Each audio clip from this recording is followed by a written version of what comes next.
Money Talk.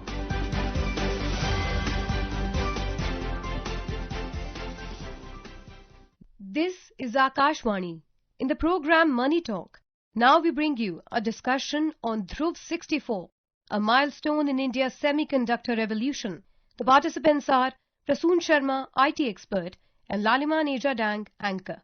India attained another milestone recently by getting its first homegrown 1 GHz microprocessor Dhruv64 by CDAC. CDAC, that is Center for Advanced Computing. How would it impact Indian economy and can it be a real game changer? Well, for more on this, we are joined by Mr. Prasoon Sharma, our technology expert of the day. Welcome, Mr. Sharma, to Akashvani studio.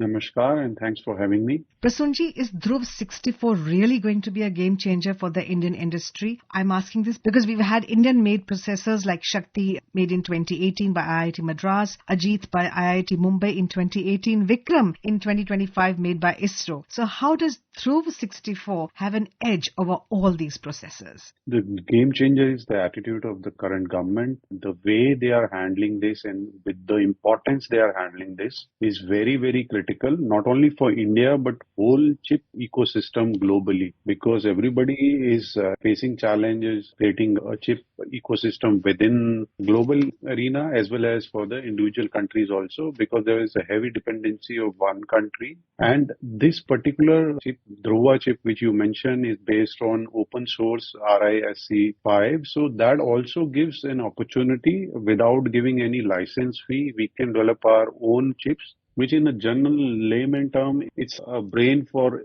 any or every machine we are using. Like right now, if we are using a recorder or a laptop, it all has a brain called chip or a microprocessor. All right. Well, as you said, it's the attitude of the government. Indeed, when pandemic came and shook the world out of gear, India sensed an opportunity and in the adversity, and we started manufacturing and exporting PPE kits. We also had a lot of delays of cars and other technological items post-pandemic because there was a short supply of semiconductor chips. Now, India consumes around 20% of all the microprocessors manufactured globally. Are we geared for this kind of manufacturing where we can consume also and we can export also? Or is it too much of an ambition to think of exporting microprocessors? How would you see?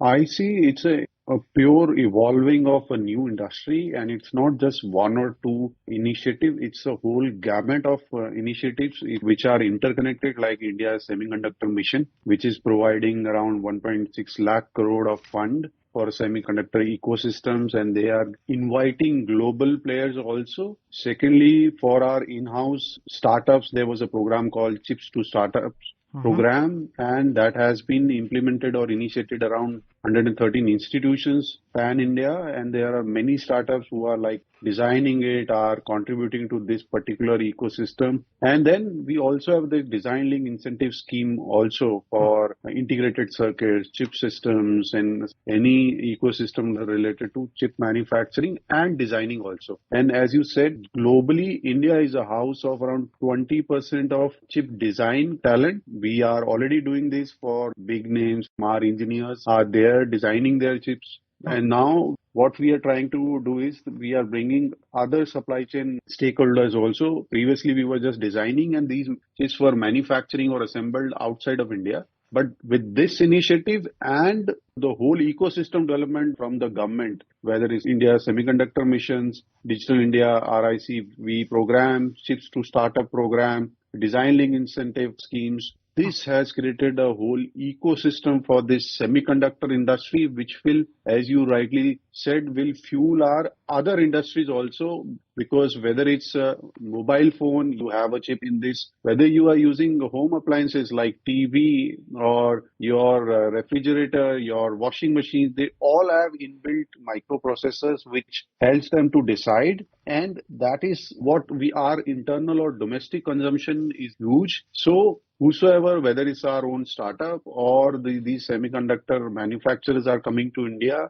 their target is first domestic market of India, which is growing rapidly, and then global market. Semiconductor chips is such an industry, Prasunji, that the incubation period is long because, as I understand, the kind of environment that is required, they say not a particle of dust should be around when it's being manufactured, and it requires a lot of precision. And as you mentioned, that there are design-linked incentives provided by the government. We have startup system, an ecosystem which encourages people or our students to think on this. How do you see this shaping up in future? Because probably 5-6 states have already started the manufacturing. And how much time does it take for a company or a unit to actually start manufacturing the microprocessor chip?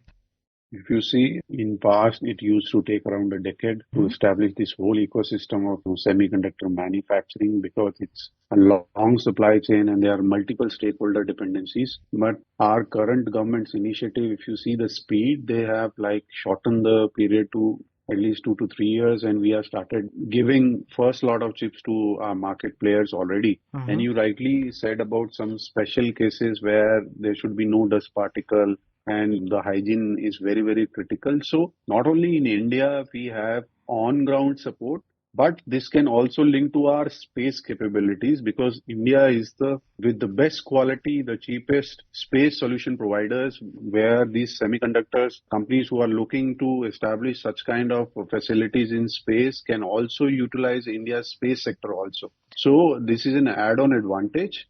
So there are multiple benefits for our chip manufacturers, whether it's our own startups or global chip manufacturers. Yes, indeed. Cost effectiveness is our USP. How we sent the rocket to Mars at such a cheap cost, it's really amazing. And also, do you think it will give a fillip to our defense exports? Because microprocessors are used in plenty, especially nowadays in a different scenario when technology has advanced so much that defense systems are using microprocessors a lot. So do you think this can give a fillip to the exports in the defense sector, and defense sector is a central or core of our Aatmanirbhar Bharat mission? How do you see that?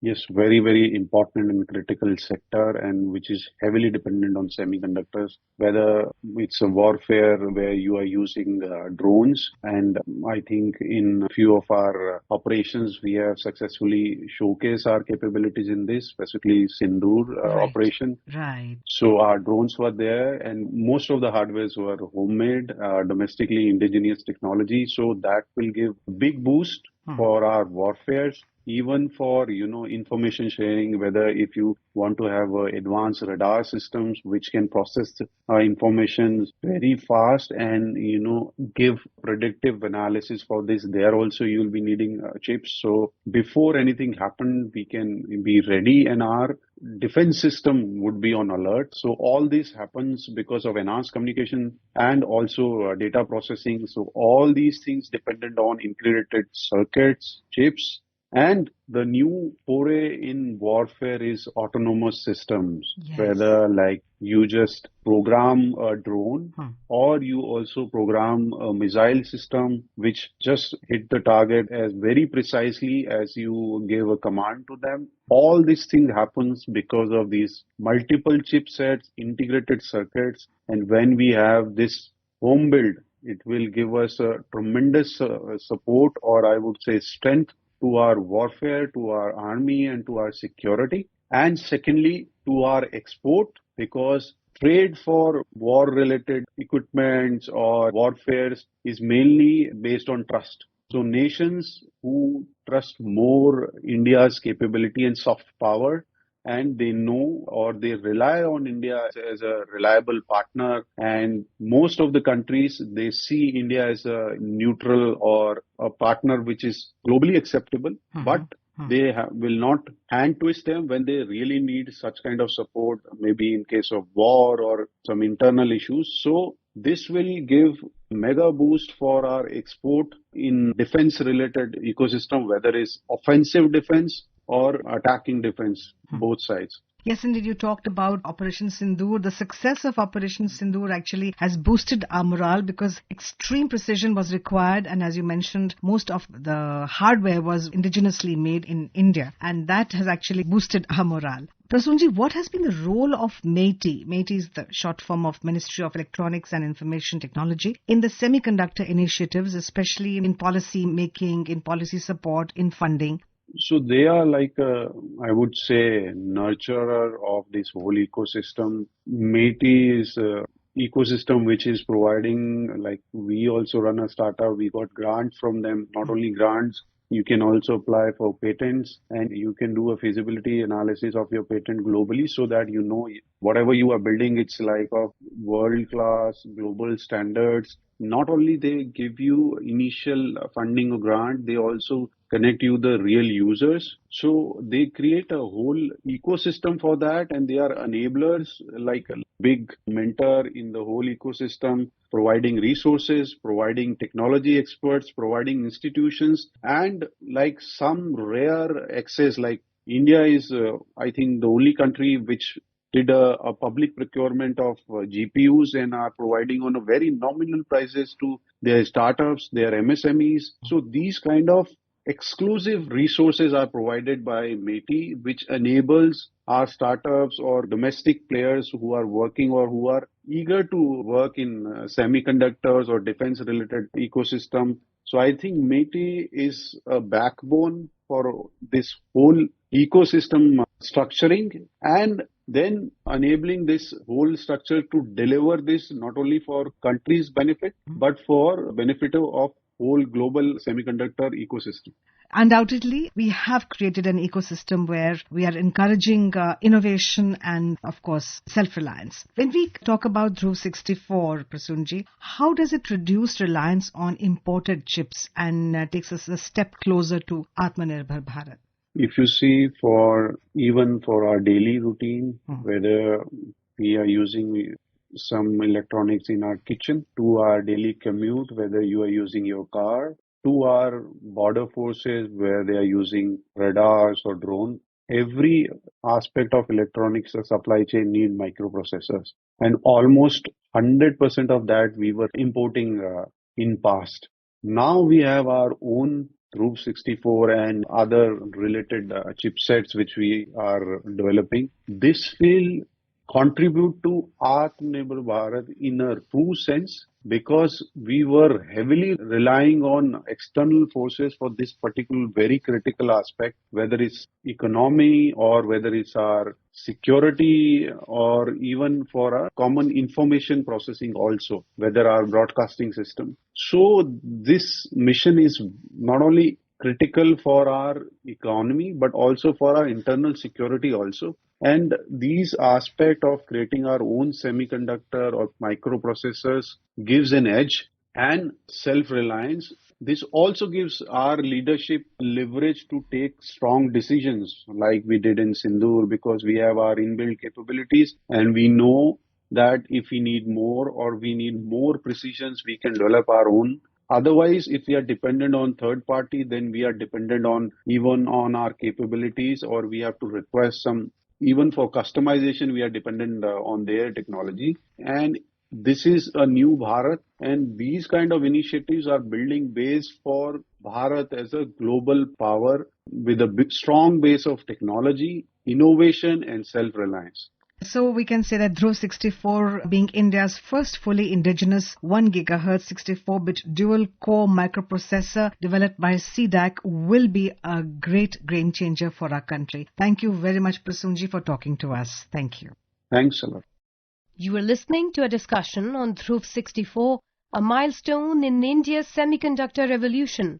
The participants were Prasoon Sharma, IT expert, and Lalima Nejadang, anchor. This program was produced and presented by the News Services Division of Akashvani. You can listen to it on our mobile app, News on AIR. This program is also available on our YouTube channel, News on AIR Official. You may share your feedback about this program through email at airnsttalks@gmail.com or WhatsApp on 9289094044.